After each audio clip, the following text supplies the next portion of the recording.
Bismillahirrahmanirrahim. Assalamualaikum warahmatullahi wabarakatuh. Sahabat muslimin yang dirahmati oleh Allah dimanapun kalian berada. Di sini Al-Fakir ingin sedikit mengeritik dan menanggapi mengenai video yang viral akhir-akhir ini dari salah seorang tokoh yang bernama Kiai Marzuki Mustamar. Beliau mengatakan bahwa ngapain kita bilang ya tarim wa ahlaha, wahai tarim dan penduduknya. Mending kita itu membanggakan Indonesia. Orang yang hafal Quran di Indonesia lebih banyak. Atau semacamnya. Yang seolah-olah beliau itu sangat menolak kepada orang Indonesia yang memuji-muji penduduk Tarim atau Yaman. Nah, ini bukan perkara sulit. Ini perkara yang sangat mudah untuk kita cari datanya, bahwa pujian Rasulullah Shallallahu Alaihi Wasallam kepada Yaman dan penduduknya sangat banyak sekali, dan hadisnya banyak yang sahih. Dan saya kira, saya semakin yakin kenapa kemudian Kiai Marzuki Mustamar dipecat dari kepengurusan Nahdlatul Ulama. Ya karena mungkin ya, beliau tidak terlalu NU, tidak terlalu Nahdlatul Ulama. Pemahaman dasar seperti ini saja beliau tidak faham gitu loh. Jadi saya kira beliau harus banyak belajar lagi. Jangan hanya mengandalkan apa-apa yang sudah dibaca kemarin. Coba perbanyak baca lagi. Ini bukan perkara sulit soalnya. Kayak gini saja beliau tidak faham gitu loh. Pertama, kita sebutkan di dalam kitab Bughyatul Mustarsyidin, kitab yang mu'tabar, dipakai di pesantren-pesantren besar, dan bahkan ulama Nahdlatul Ulama, ulama-ulama NU, banyak yang menggunakan kitab Bughyah. Di dalam kitab Bughyah diterangkan secara tegas, Hadramaut mikhlafun min makhalifil Yaman al-asfal, wal mikhlaf al-qit'ah minal iklim mustamilah ala buldan wa mudun wa qura kathirah masyhurah bil khairi was salah wa a'zamu madaniha Tarim wa Shibam. Jadi Hadramaut adalah salah satu wilayah dari wilayah-wilayah negara Yaman bagian bawah. Istilah al-mikhlaf adalah bagian dari satu negeri atau daerah yang mencangkup beberapa daerah, beberapa kota, dan beberapa desa yang sangat banyak. Nah, Hadramaut ini terkenal dengan kebaikan penduduknya dan kesolehan penduduknya. Nah, wa a'zamu madaniha, kota terbesarnya adalah Tarim wa Shibam. Nah, ini keterangan di dalam kitab Bughyatul Mustarsyidin, kitab yang dipakai, yang dikaji banyak ulama dari kalangan NU, bahkan pesantren-pesantren besar, bahkan dalam bahthul masail, antar pesantren sejawa, dan lain sebagainya. Dan pujian Rasulullah terhadap Yaman banyak sekali, makanya wajar kalau kita itu mengagungkan Yaman, Kiai.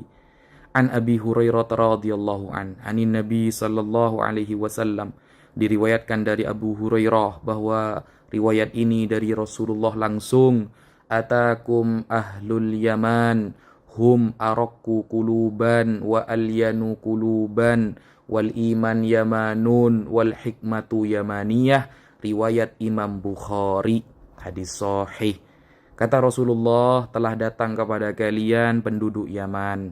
Mereka adalah orang yang paling lembut hatinya. Iman berada di Yaman, dan hikmah ada dari Yaman, dari orang-orang Yaman. Kata siapa? Kata Rasulullah Sallallahu Alaihi Wasallam di dalam hadisnya.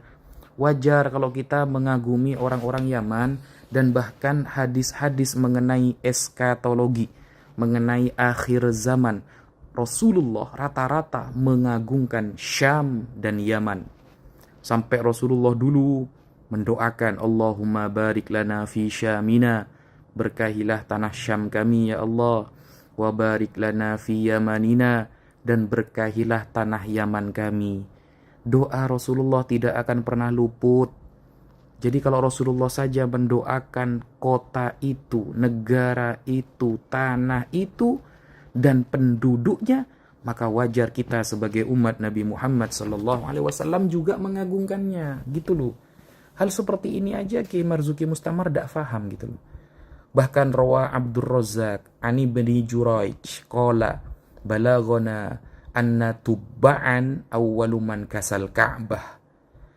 Abdul Razak meriwayatkan dari Ibnu Juraij bahwa telah sampai riwayat kepada kami bahwa Tubba atau As'ad adalah orang yang pertama kali menutupi Ka'bah, menyelimuti, menggunakan dengan kiswah Ka'bah. Dia orang mana? Orang Yaman. Bahkan Rasulullah melarang kita untuk mencaci dia karena dia telah Islam. Nah, pujian Rasulullah kepada penduduk Yaman banyak sekali. Bahkan an Imran bin Husain, riwayat dari Imran bin Husain radhiyallahu an, ata ahlul Yaman Rasulullah sallallahu alaihi wasallam. Suatu ketika ada penduduk Yaman datang kepada Rasulullah. Faqalu, mereka berkata, "Ji'naka linatafaqquh fid din wa linas'alaka an awwali hadzal amr ma kana." Suatu saat penduduk Yaman datang kepada Rasulullah belajar agama kepada Nabi dan bertanya tentang awal penciptaan semua ini, tentang Allah pertama kali. Maka Rasulullah mengatakan, "Kanallah wa lam yakun syai'un qablahu." Allah telah ada sebelum segala sesuatu ada. Wa kana arshuhu 'alal ma', dan arsy-Nya berada di atas air. Thumma khalaqas samawati wal ard, kemudian Allah menciptakan langit-langit dan bumi. Wa kataba fi dzikri kulla syai', dan Allah mencatat di Lauh Mahfuz segala sesuatu. Hadis riwayat Imam Bukhari. Nah, ini keutamaan ahlul Yaman, penduduk Yaman, bahwa mereka itu tolabul ilmi kepada Rasulullah, mencari ilmu. Makanya ada riwayat yang mengatakan al-fiqhu bil Yaman. Fikih itu di Yaman. Maksudnya fikih apa? Orang-orang yang memahami kemudian Islam secara menyeluruh rata-rata ada di Yaman. Hadisnya ada itu. Nah, bahkan Rasulullah SAW mengatakan, "Qad ja'akum ahlul Yaman wa hum awwalu man ja'a bil musahafah." Telah datang kepada kalian penduduk Yaman, dan mereka adalah orang yang pertama kali datang dengan cara bersalaman, bermusahafah. Kita kalau datang bertemu orang salaman, itu awalnya dari ahlul Yaman, dari penduduk Yaman. Itu keutamaan mereka. Hadis ini diriwayatkan oleh Imam Ahmad, Imam Abu Dawud, dan Imam Bukhari di dalam kitab Al-Adabul Mufrad, wa huwa sahih, dan hadis ini sahih. Bahkan qala Ibnu Rajab Al-Hambali, ulama yang bernama Ibnu Rajab Al-Hambali, mengatakan di dalam kitabnya Fadlu Ilmi Salaf ala Ilmil Khalaf, beliau secara tegas berkata, wa qad syahidan Nabiyyu sallallahu alaihi wasallam li ahli Yaman bil iman wal fiqh. Nabi Muhammad telah bersaksi bahwa penduduk Yaman adalah orang yang beriman, orang yang paham agama Islam. Wa ahlul Yaman aqallun nasi kalaman wa tawassu'an fil ulum. Dan penduduk Yaman adalah orang yang bicaranya sedikit tapi ilmunya luas. Lakin ilmuhum ilmun nafi' fi qulubihim wa yu'abbiruna bi alsinatihim.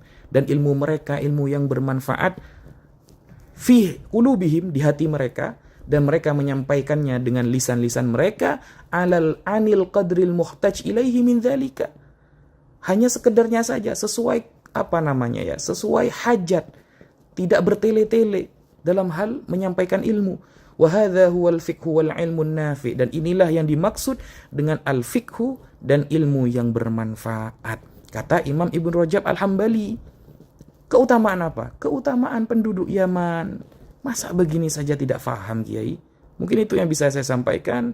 Wassalamualaikum warahmatullahi wabarakatuh.